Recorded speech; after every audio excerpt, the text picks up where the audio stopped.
नमस्ते। थर्ड आई में आपका स्वागत है। आज हम लोग जरा बात करेंगे हिंदुस्तान के पूर्व चीफ जस्टिस रंजन गोगोई साहब ने किताब लिखी, जस्टिस फॉर द जज।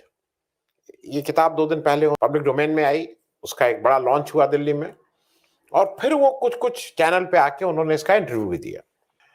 और वहां से उनकी लॉन्च में जो प्रेस किया कॉन्फ्रेंस की, उन सबको मिला जुला के और किताब की बात करके थोड़ा उस पर आपसे बात कर लूं।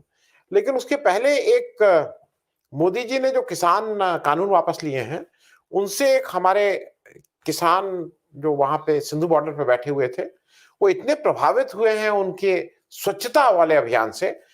तो जरा एक ये देख लीजिए, क्योंकि किसानों का कमिटमेंट, सिर्फ मैं इसलिए ये कह रहा हूं कि किसानों का कमिटमेंट देख लीजिए, फिर हम लोग रंजन गोगोई साहब की बात करेंगे। ਸਤਿ ਸ਼੍ਰੀ ਅਕਾਲ ਜੀ ਸਾਰਿਆਂ ਨੂੰ ਲੱਖ ਲੱਖ ਵਧਾਈਆਂ। ਮੋਰਚਾ ਫਤਿਹ ਹੋ ਗਿਆ। ਪਰਸੋਂ ਦਾ ਐਲਾਨ ਹੈ ਦਸੰਬਰ 11 ਨੂੰ ਸਵੇਰੇ ਆਪਾਂ ਨਿਕਲਣਾ ਮੋਰਚਾ ਫਤਿਹ ਕਰਕੇ। ਪਰ ਜਿੰਨੇ ਵੀ ਲੋਕ ਬਾਰਡਰਾਂ ਤੇ ਆ ਉਹਨਾਂ ਨੂੰ ਇੱਕ ਗੱਲ ਕਹਾਂਗੇ, ਪਲੀਜ਼ ਆਪਣੀ ਸਫਾਈ ਆਪ ਕਰਕੇ ਜਾਇਓ। ਜਿਹੜਾ ਤੰਬੂ ਆ ਪਲੀਜ਼ ਰੋਲ ਕਰਿਓ, ਉਹਨੂੰ ਸਾਈਡ ਤੇ ਰੱਖ ਕੇ ਜਾਇਓ। ਤੁਹਾਡੇ ਤੰਬੂ ਵਿੱਚ ਆ ਕੇ ਕੋਈ ਵੀ ਕੱਲ ਸ਼ਰਾਬ ਦੀ ਬੋਤਲ ਰੱਖ ਸਕਦਾ, ਕੋਈ ਦਾਰੂ, ਕੋਈ ਹੋਰ ਚੀਜ਼ਾਂ ਰੱਖ ਸਕਦਾ, ਫੋਟੋਆਂ ਖਿੱਚ ਸਕਦਾ ਕਿ ਜਿਹੜੇ ਕਿਸਾਨ ਆ ਉਹ ਇਦਾਂ ਰਹਿੰਦੇ ਰਹੇ ਆ। ਸੋ ਪਲੀਜ਼ ਇਹ ਚੀਜ਼ ਤੋਂ ਆਪਾਂ ਨੂੰ ਬਚਣ ਦੀ ਲੋੜ ਆ। ਦੂਜੀ ਗੱਲ, ਆਪਣੀ ਜ਼ਮੀਨ ਨਾਲ ਪਿਆਰ ਆ। ਇੱਥੋਂ ਨਿਕਲਣਾ ਸਫਾਈ ਕਰਕੇ ਨਿਕਲਣਾ। ਜਿੰਨੇ ਵੀ ਨੌਜਵਾਨ ਪੰਜਾਬ ਦੇ ਵਿੱਚ, ਹਰਿਆਣੇ 'ਚ, ਦਿੱਲੀ 'ਚ, ਯੂਪੀ 'ਚ ਜਿਹੜੇ ਮੇਰੀ ਗੱਲ ਸੁਣਦੇ ਹੁਣ, ਪਲੀਜ਼ ਤੁਹਾਨੂੰ ਅਪੀਲ ਹੈ, ਜਲਦੀ ਬਾਰਡਰ ਪਹੁੰਚੋ। ਬਾਰਡਰ ਦੇ ਵਿੱਚ ਸਾਨੂੰ ਸਫਾਈ ਕਰਮਚਾਰੀਆਂ ਦੀ ਲੋੜ ਆ।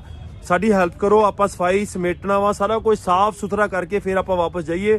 ਪਰ ਪਲੀਜ਼ ਇੱਕ ਲਾਸਟ ਅਪੀਲ ਹੈ, ਜਿਹੜਾ ਮੋਰਚੇ 'ਚ ਅਜੇ ਤੱਕ ਨਹੀਂ ਵੀ ਆਇਆ ਉਹਨੂੰ ਵੀ ਅਪੀਲ ਹੈ, ਬੱਸਾਂ ਤੇ ਟ੍ਰੇਨਾਂ ਤੇ ਭਰ ਕੇ ਅੱਜ ਆ ਜਾਓ। ਆਪਣੇ ਕੋਲ ਹਜੇ ਵੀ ਟਾਈਮ ਹੈ, ਸਾਫ਼ ਸਫਾਈ ਸ਼ੁਰੂ ਕਰੀਏ।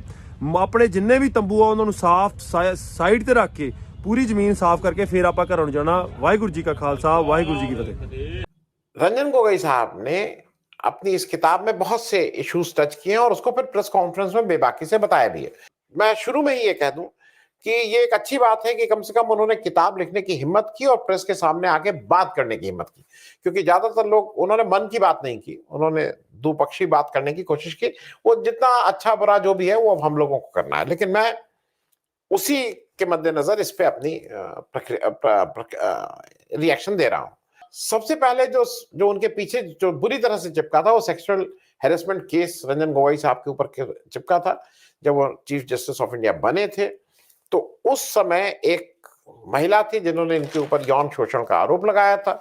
और उसमें दिक्कत क्या हुई थी कि उसमें रंजन गोगोई साहब ने एक बेंच फटाफट बनाई, उस बेंच को खुद प्रिसाइड किया। ये सब लिखा है उन्होंने किताब। उस बेंच को उन्होंने खुद प्रिसाइड किया और उस पे एक ऑर्डर भी पास किया। अब वो ये बता रहे हैं, मैं दोनों चीजें बता रहा हूं, श्रीनिवास जैन के इंटरव्यू भी और इनकी किताब भी और प्रेस कॉन्फ्रेंस भी। उन्होंने कहा कि एक ऑर्डर तो पास हुआ, पर मैंने उसमें दस्तखत नहीं किए। मतलब उस बेंच पे तो बैठे, बट इन्होंने मना किया कि मैं इस पे दस्तखत नहीं करूंगा। और उनका अभी ये कहना था कि मैंने, वो जो ऑर्डर था वो एक तरह से एडवाइजरी थी टू मीडिया कि जो एलिगेशंस वाइल्ड एंड स्कैंडलस होते हैं इस तरह के, उसको जरा आप जांच पड़ताल करके छापिए। अब ये सारे जो एलिगेशंस हैं, जो जिस तरह के, ये वाइल्ड एंड स्कैंडलस ही होते हैं।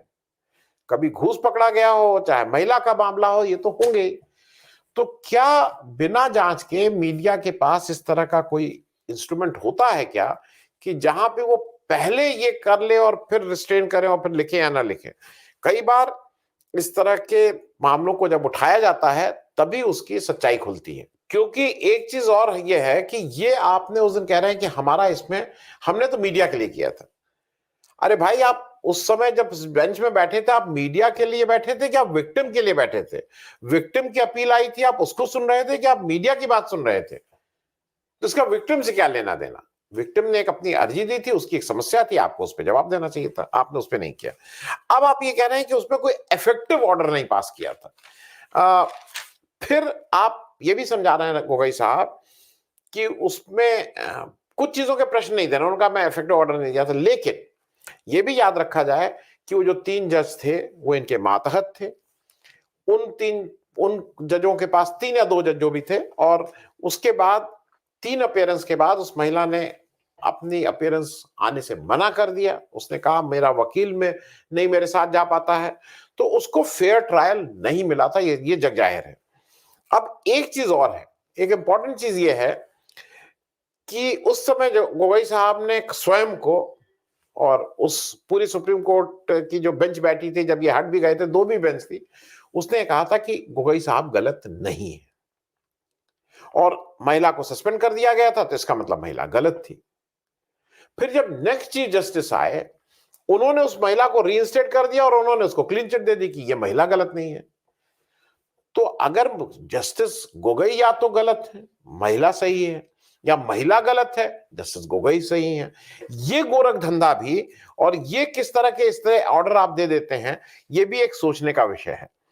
क्योंकि मैं इसलिए ये बात कह रहा हूं कि आप जब भी ये बात कहेंगे, आपको ये बुरा लगेगा, लेकिन ये स्कैंडलस बहुत ज्यादा था। दूसरी बात आपके विषय में जो आपने उसमें आपने अपनी बुक में भी कहा है, जो आपने रिटायरमेंट के 4 महीने के अंदर आपने राज्यसभा की आप ज्वाइन कर लिए थे।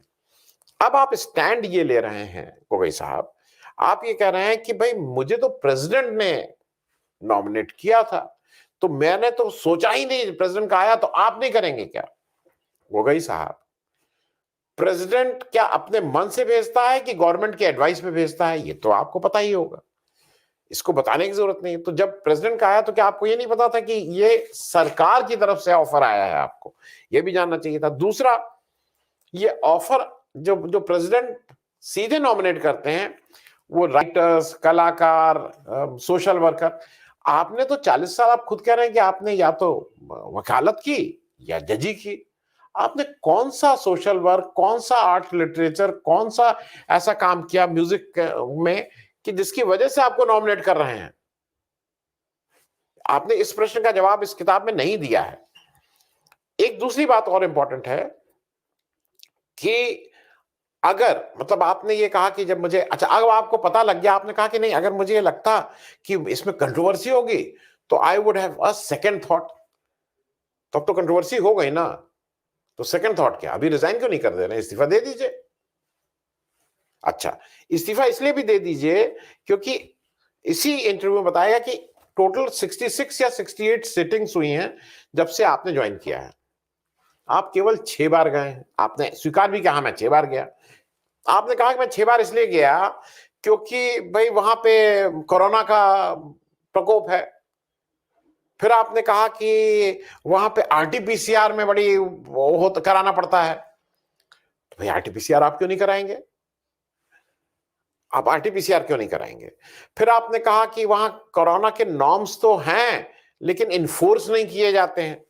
तो आप लॉ मेकर में आप जाके क्यों नहीं कहते हैं अपने साथी उनसे कि भाई तुम लॉ मेकर हो, तुम कानून बनाते हो, तुम ये जो कानून अपने लिए बनाया उसको इन्फोर्स करो। तो ये भी तो आपका काम था, और आपका तो ये ज्यादा महत्वपूर्ण काम था क्योंकि आप जज भी रहे हैं। तो कानून का उल्लंघन उनको नहीं समझ में आ रहा हो, आपको समझ में आ रहा है, तो आप जाकर उनसे क्यों नहीं बोलते हैं? और फिर आपने कहा कि आई डोंट फील लाइक। ये डोंट फील लाइक वाला किसी की समझ में नहीं आया। इसको जरा और कर देंगे क्या? मतलब जिस जिस आप अगर राज्यसभा के लिए या कहीं के लिए नॉमिनेट किए गए हैं तो यू डोंट फील लाइक। मेरी नतनी है या ज्यादातर बच्चे जो हैं, they don't feel like going to school. तो डोंट फील लाइक, ठीक है भाई। अब दूसरा एक बात गोगोई साहब ने बहुत कही है, और हिंदुस्तान के भूतपूर्व चीफ जस्टिस ऑफ इंडिया कह रहे हैं, इसलिए इंपॉर्टेंट है। उन्होंने एक बहुत बेसिक बात उठाई जो मुझे भी नहीं पता थी। उन्होंने बात कही, उन्होंने नाम नहीं लिया लेकिन उन्होंने साफ साफ अरुण मिश्रा जी के लिए कहा, जो जस्टिस अरुण मिश्रा के लिए उन्होंने कहा कि अच्छा ये बताइए, एक व्यक्ति जिसकी फेयरवेल हो रही है, उसको फेयरवेल के समय ही चेयरमैन ह्यूमन राइट्स कमीशन बना दिया जाता है, और अभी वो रिटायर नहीं हुआ है क्योंकि रात में 12 बजे तक उसका कार्यकाल है, और वो इसमें प्रश्न उठा रहे हैं। तो ये प्रश्न अगर उन्होंने उठाया तो वाजिब प्रश्न है, इस पे सरकार को कुछ बोलना चाहिए या अरुण मिश्रा जी को बोलना चाहिए, क्योंकि ये सबको याद है। तो अरुण मिश्रा जी को, खैर अरुण मिश्रा जी ने इतनी तारीफ कर दी है सबकी, तो उसको कौन हटाएगा। अब जरा उन्होंने एक प्रश्न और किया। उन्होंने एक प्रश्न किया, प्रेस कॉन्फ्रेंस जो हुई थी 12 जनवरी को, जो 4 कॉलेजियम के दीपक मिश्रा के जमाने में इन लोगों ने एक प्रेस कॉन्फ्रेंस की थी।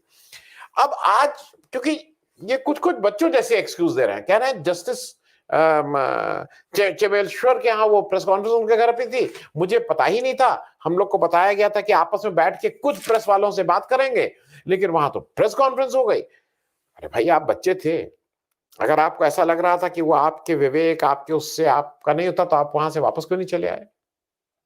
मतलब ये तो कुछ अजीब सी आप बात कर रहे हैं। क्योंकि उसी जब आप इस कॉलेजियम में, उसको आपने जस्टिफाई भी किया कि उस तरह के प्रेस कॉन्फ्रेंस करनी चाहिए थी। लेकिन एक चीज आपने इसमें और बताई, आपने बताया कि जस्टिस अखिल कुरैशी का जो केस था वो 10 मई 2019 को कॉलेजियम ने सर्वसम्मति से सरकार को भेज दिया था कि भाई इनको चीफ जस्टिस बनाया जाए मध्य प्रदेश का।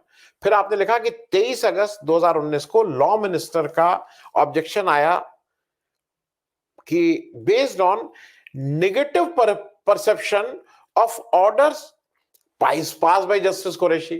तो अगर कोई जज कोई भी ऑर्डर पास करता है, उसका एक पक्ष तो नेगेटिव होता ही है, जिसके पक्ष में नहीं होता भाई एक पक्ष एक विपक्ष, जिसके पक्ष में नहीं होता वो नेगेटिव होता है। तो आपने नेगेटिव परसेप्शन के चक्कर में ये नहीं किया। दूसरा आपने कारण ये बताया कि कॉन्स्टिट्यूशनल बॉडीज में टकराव नहीं हो, इसलिए आपने जस्टिस कुरैशी को बजाय मध्य प्रदेश के त्रिपुरा ट्रांसफर कर दिया। अब आप ये बताइए, 2 साल कॉलेजियम नहीं चला, रंटन नरिमन जो थे उन्होंने इसको इश्यू बनाया कि भाई उनके साथ जब तक उनको आप नहीं प्रमोट करने की बात करेंगे जस्टिस कुरैशी को, तब तक हम नहीं चलाएंगे। तो अब हम लोग तो यही जानते थे, पिक्चरों में दिखाया जाता है कि कानून की आंख में पट्टी बंधी रहती है, कानून अंधा होता है, लेकिन यहां तो कानून अंधा नहीं है। कानून तो यहां देख रहा है, लॉ मिनिस्टर, कॉन मिनिस्टर, राज्यसभा, लोकसभा, ये सब देख रहा है, कॉन्स्टिट्यूशनल बॉडी। तो क्या ये गलत नहीं हुआ था? क्या ये गलत नहीं किया गया था? चलिए, तीसरी बात और ये अंतिम बात और जो इंपॉर्टेंट है, श्रीनिवास जैन ने इस बात को उठाया है। आपको शर्म नहीं आई? मैं यूज कर रहा हूं वर्ड शर्म नहीं आई, जब आपने लिखा है और वो किताब में लिखा है, आपने वहां डिनाई किया, आपने उसमें when you went celebrating the landmark Ayodhya verdict, how you can celebrate? क्योंकि इसमें भी भाई कोई भी जजमेंट होगा तो एक पक्ष के लिए खराब, एक पक्ष के लिए अच्छा। हिंदुओं के लिए बहुत अच्छा जजमेंट आया, लेकिन मुसलमानों के लिए जजमेंट अच्छा नहीं था। तो how you can celebrate on if a judgement जो किसी एक पक्ष के लिए अच्छा नहीं हो? एक और इंपॉर्टेंट बात, अगर ये सब सही है ना, तो उसी जजमेंट ने आपने लिखा है destruction of mosque was a criminal act. तो आप उस जजमेंट को जो भी कहिए, आज आपने कहा कि रिटायर्ड जजेस do not defend their judgment, ठीक है, बट रिटायर्ड जजेस के कंडक्ट और जजमेंट को हरदम पढ़ा, समझा, नजीर क्योंकि वो बनते हैं और उस पर विवेचना भी होगी गोगोई साहब। तो आपका कंडक्ट एज ये माना जाता है कि जो कुछ आपने जजमेंट सरकार के पक्ष में दिए, उसमें बहुत से जजमेंट हैं, उसकी वजह से पुरस्कार स्वरूप राज्यसभा की सीट आपको दी गई है। Thank you so much. अगर आपको दी पब्लिक के कार्यक्रम पसंद आते हैं तो इन्हें लाइक करें। अगर आप इस वीडियो को YouTube पर देख रहे हैं तो चैनल को सब्सक्राइब करें, और अगर आप इसे Facebook पर देख रहे हैं तो दी पब्लिक के पेज को लाइक करें। अगर आप चाहते हैं कि हम निष्पक्ष पत्रकारिता को जारी रखते हुए आपसे जुड़े मुद्दों पर सवाल उठाते रहें तो हमें सहयोग करें। आपका छोटा से छोटा सहयोग भी इस मुहिम को जारी रखने में हमें ताकत देगा। डोनेट करने के लिए डिटेल्स जो हैं वो डिस्क्रिप्शन बॉक्स में दी गई हैं। धन्यवाद।